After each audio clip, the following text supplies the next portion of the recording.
With barely a few days left in 2023, the National Assembly is in a frantic effort to pass the 2024 budget before or on December 30th. Well, this process, according to many, raises questions on the possibility of meeting up with the December 30 deadline, considering the need for effectiveness and ultimately its ability to address Nigerian pressing challenges. Well, let's understand what this means, and I'm being joined live in the studio. He's a partner and senior economist with SPM Professionals, Mr. Paul Alaje. It's good to see you. I like your outfit. Thank you so very much. Thank you for having me. Well, 27.5 trillion naira is what we are talking about here, and we need to check what the MDAs are bringing on board. We need to know what ministries, departments, and we don't want to know what everyone is going to get, and a lot of work is being done. Saying we'll pass this document by 30th of December, do you think we'll do enough work to dot the I's and cross the T's? Well, I doubt very much, because even looking at the budget as an independent research organization, I can tell you that I think the members of National Assembly, especially the House of Representatives, we need to reconsider that stand.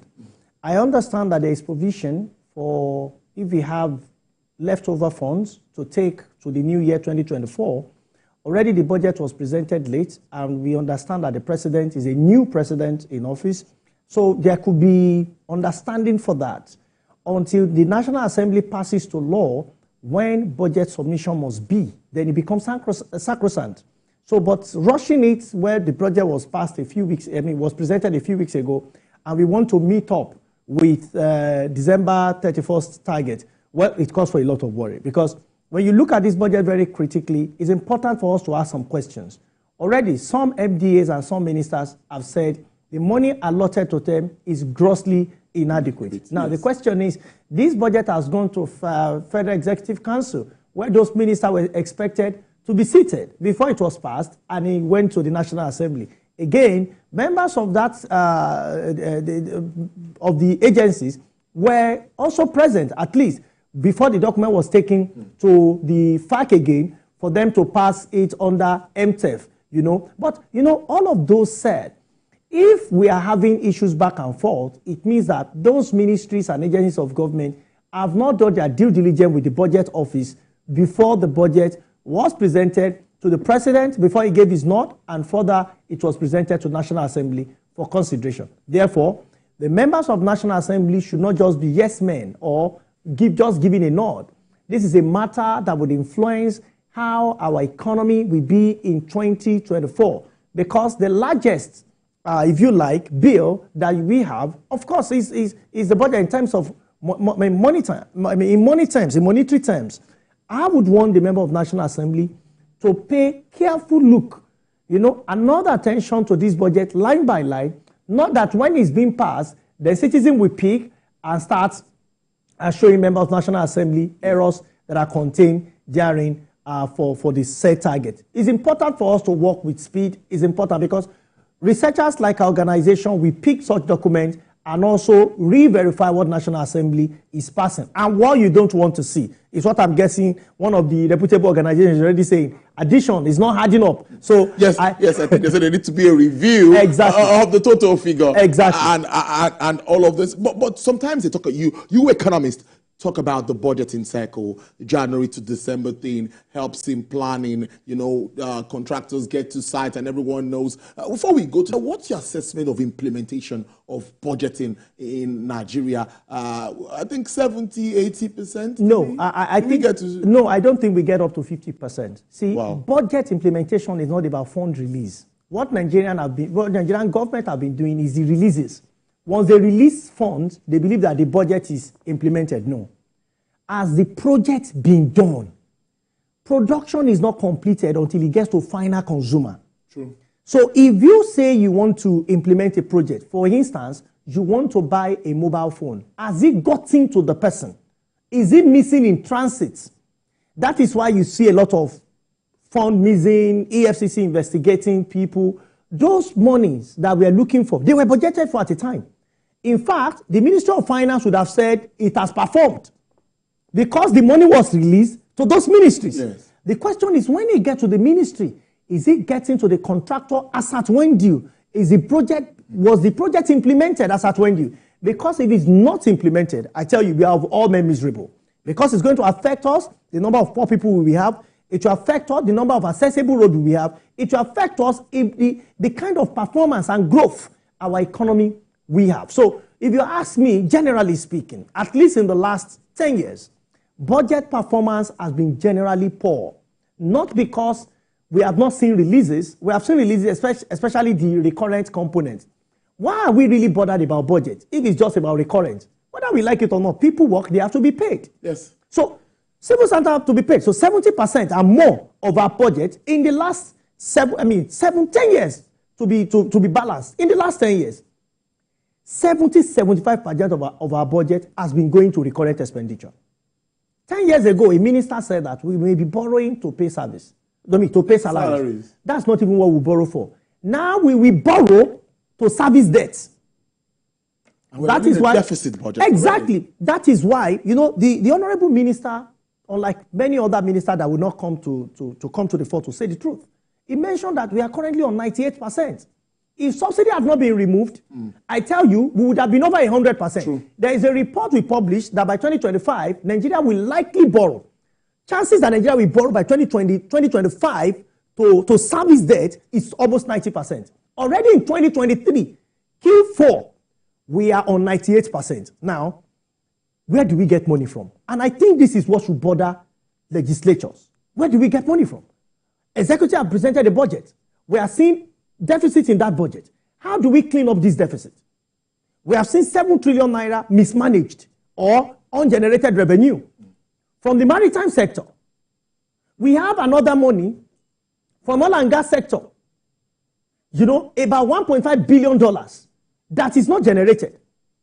So if we don't generate money as much as we should, apart from the traditional method of taxes and all of those, because of the economic issues, economic reality we are faced with. We are supposed to save the saving funds also from subsidy removal. Don't forget, Mr. Laje, that's also, NNPC is talking about trillions of naira. How much did we used to spend in a month to subsidize PMS? Before now, there was nothing like NNPC remitting any money to the transition account.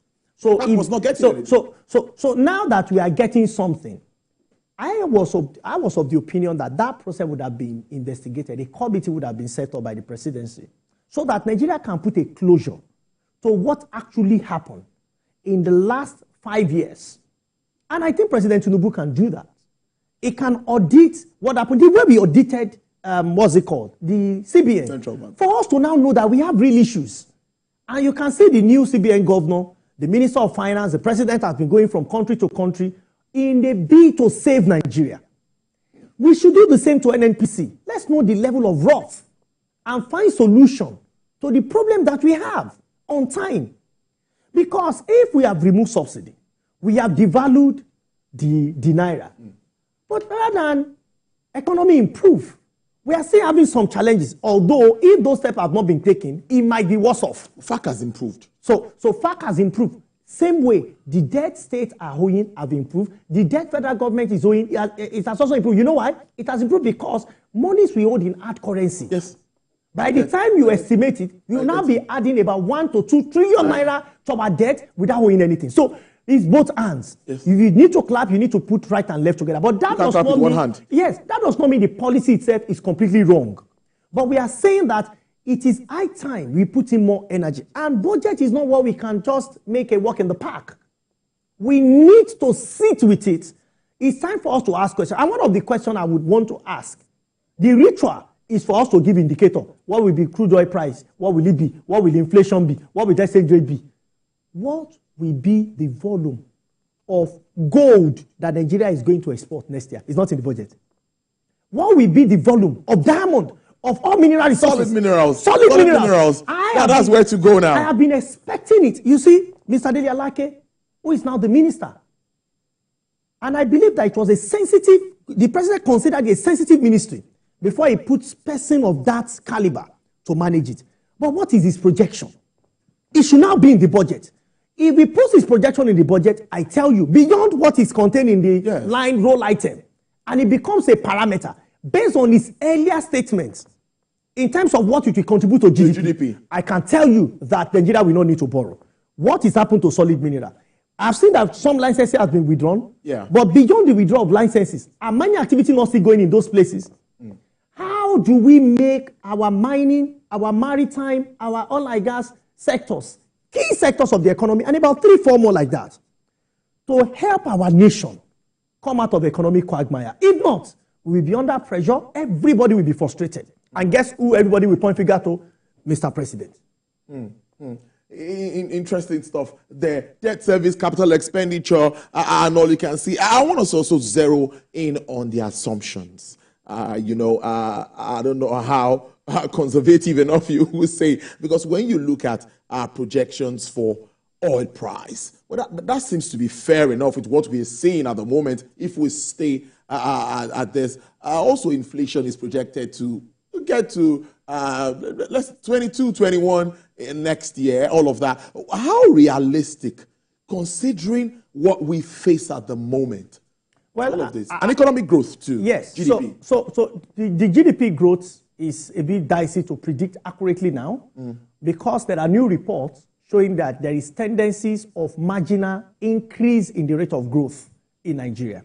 That means, unlike what many expect Nigeria to have, about 2.3, 2.5% for 2024, it might actually go to 3% or between 2.8 to 3%. That would be a decent place to leave expected GDP growth rate for Nigeria in 2024. But whether we go to 4, 5, 6%, I doubt, because the realities and several parameters that we have, the data that is available as of today that we can use to project for next year is not saying so. What the data are saying that there could be marginal increase from expected 2.5 to about 2.83% is what we could get for 2024. But, this is his projection.